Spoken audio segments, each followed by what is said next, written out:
Assalamualaikum warahmatullahi wabarakatuh. My name is Ika Estika Kumala Nur Afifa, and with this video I will explain how to use XPSS to conduct correlated data and experimental data.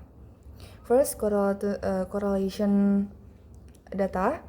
I have a title like the correlation between frequency of watching English movie per week and student speaking ability. Di sini saya mengukur apakah frekuensi watching English movie per week akan berdampak kepada student speaking ability. Saya garis bawah dulu di sini untuk frekuensi of watching English movie per week-nya di sini bukan jamnya, tetapi berapa kali mereka menonton movie berbahasa Inggris dalam seminggu. Di sini saya mempunyai data 35 data student dengan hipotesis nolnya adalah there is no significant correlation between the frequency of watching English movie per week and student speaking ability. Dengan alternatif hipotesisnya adalah there is significant correlation between frequency of watching English movie per week and student speaking ability. Selanjutnya kita masuk ke SPSS, lalu kita pencet variable view.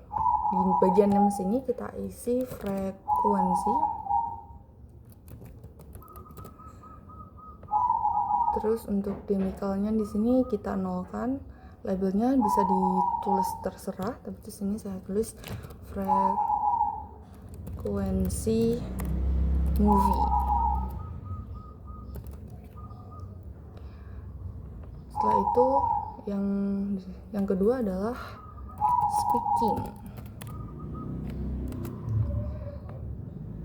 Untuk demikalnya sama dinolkan. Untuk labelnya saya pakai speaking ability.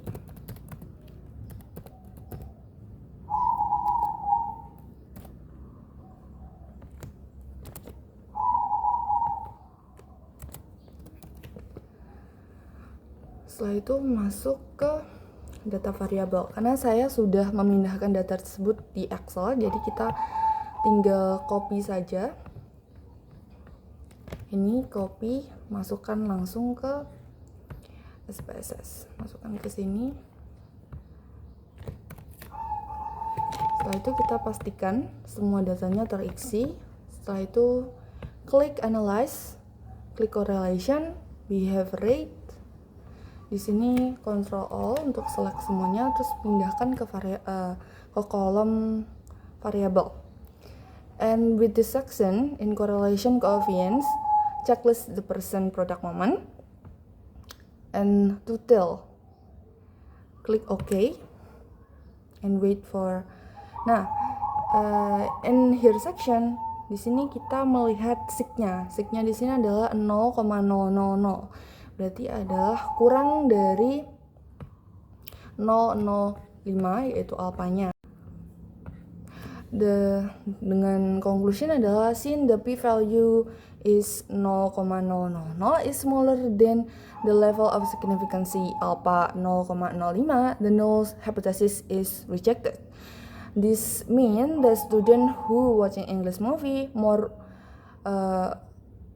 frequently tend to have highly speaking ability score. The more time student watching English movie per week, the better speaking performance.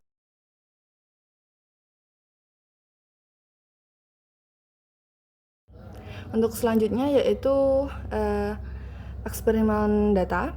Di sini saya punya kasus case-nya tuh kayak the effectiveness of using flashcard technique on student vocabulary mastery at the 8th grade of SMPN 2 Tulungagung. Testingnya di sini adalah testing mean difference of two independent sample. The independent sample are from two group, the control group and the experiment group. They are different individuals. Di sini saya pakai 12 ya masing-masing. Untuk hipotesis nolnya adalah there is no significant difference between the student of using a flashcard and those who are not. Itu untuk hypothesis nolnya. For the next is the hypothesis alternative is there is a significant difference between that student of using flashcard and those who are not. Langsung saja kita ke SPSS untuk pemraktekannya. Kita ke variabel, terus yang pertama adalah masukkan namanya score. Untuk desimalnya kita nolkan. Untuk label kita lalui saja. Untuk value itu 1 untuk eksperimen.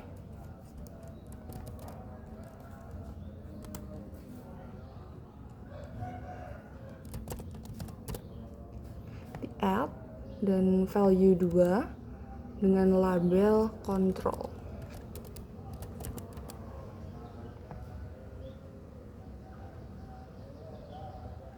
Di add. Untuk yang kedua kita pakai group. List group. Untuk desimalnya sama, kita nolkan. Untuk value-nya disamakan, yaitu 1 untuk eksperimental,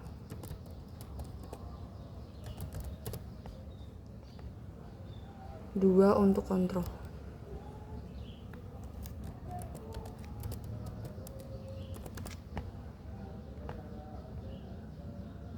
Kita klik OK. Selanjutnya kita masuk ke data view. Untuk skor, saya sudah merekapnya di Excel, jadi kita tinggal copy saja.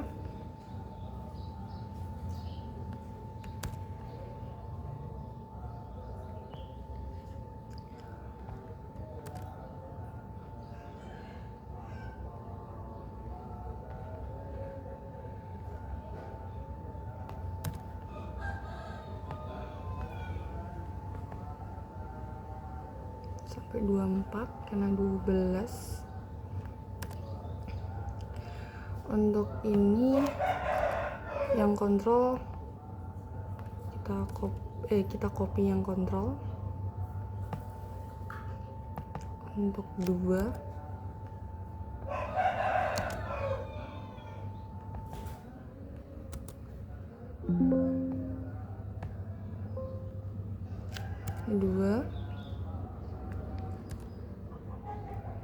kita taruh di sini. Untuk yang di atasnya adalah 1 karena eksperimen. Kita copy. Selanjutnya setelah itu kita ke analyze, compare mean, terus pilih independent sample t-test. Untuk skornya kita masukkan ke test variabel, grupnya ke grouping variabel. Untuk definite di sini group 1 for 1, group 1, 2 and group 2. Continue and then you can click OK. Like this. With this we can conclude. Kita lihat, tapi we can see in here sig-nya, sig di double di 2 ini di F maupun t-test.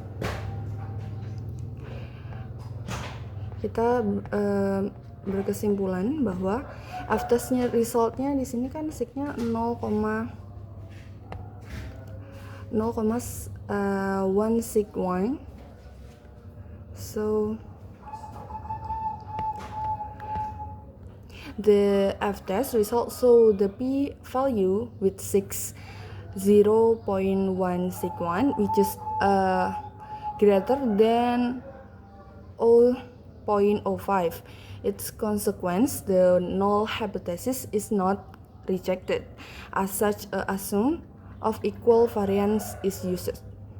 And for the t-test, is p-value total or sig is 0.00, given that p-value is less than alpha 0.05. The null hypothesis is rejected. So we can conclude, since the null hypothesis for f-test cannot be rejected, It concludes that the flashcard technique is effective in encourage student vocabulary mastery.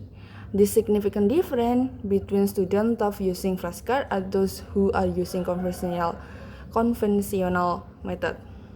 That is for me. Thank you. Wassalamualaikum warahmatullahi wabarakatuh.